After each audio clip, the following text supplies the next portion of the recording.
peneliti di Lancaster, Inggris melakukan penelitian terhadap ampas kopi. Dan dari hasil penelitian, ampas kopi dapat dijadikan bahan bakar biodiesel setelah melalui berbagai proses.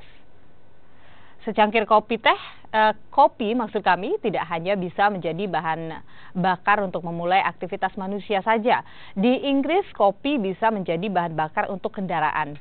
Setelah melalui proses reaksi kimia, para peneliti di Universitas Leicester, Inggris berhasil menciptakan biodiesel dari olahan ampas bubuk kopi. Meski penelitian ini masih dalam tahap permulaan, diketahui bahan bakar dari ampas kopi sama baiknya dengan bahan bakar biodiesel lainnya. Ampas kopi yang akan digunakan untuk mengembangkan penelitian ini pun sudah dikumpulkan dari sejumlah restoran dan juga dari tempat sampah di rumah-rumah warga. Ampas kopi ini pun nantinya menjadi alternatif lain bahan bakar biodiesel.